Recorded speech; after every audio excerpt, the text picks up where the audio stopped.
Hello! বড়দেরকে আমার নমস্কার জানাচ্ছি। আর ছোটদেরকে আমার অনেক ভালোবাসা জানাচ্ছি। আর সবাইকে শুভ নববর্ষ জানাচ্ছি। আর এখান থেকে আজকের ভিডিওটা আমি স্টার্ট করছি। আজকে একটা রেসিপি নিয়ে এসেছি, তো সেটাই আপনাদের সাথে শেয়ার করব।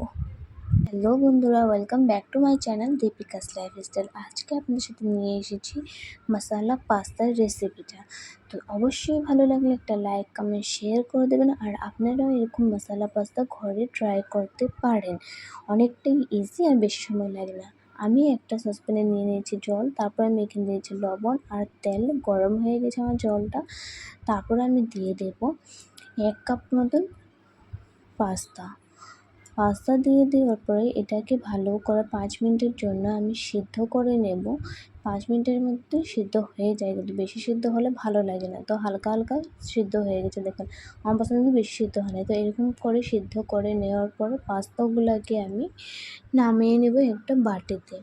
তারপরে একটা কড়াইটা গরম করে দিয়ে দেব তেল, তারপর দেবো একটুখানি জিরা আর আদা আর কাঁচা লঙ্কা আর রসুন দিয়ে এটাকে ভালো করে ভাজা করে নেব, মানে যত অবধি কাঁচা ভাবটা চলে না যায়। তারপর আমি এখানে দিয়ে দেব কুচি করা রাখা পেঁয়াজগুলো আমি কেটে রেখেছিলাম, পেঁয়াজগুলো দিয়ে রেখেছি। এটাকে এখন ভালো করে ভাজা করে নেব।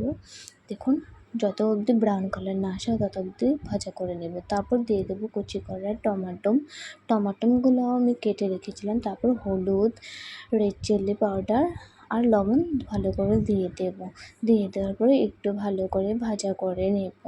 ভাজা হয়ে যাওয়ার পরে আমি পাস্তা সিদ্ধ করে রেখেছিলাম সেটা দিয়ে দেবো। তারপর দেবো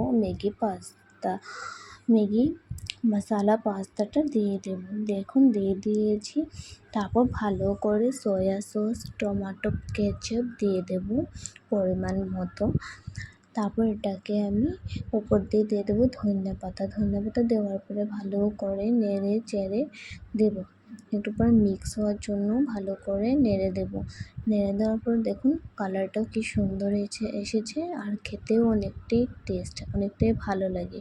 আর বাচ্চারাও এই রেসিপিটা অনেকটাই ভালোবাসে, বেশি ঝালও হয় না আর খেতেও অনেকটা টেস্টি আর সময়ও অবশ্যই কম লাগে। আপনারা এই রেসিপিটা অবশ্যই ট্রাই করতে পারেন।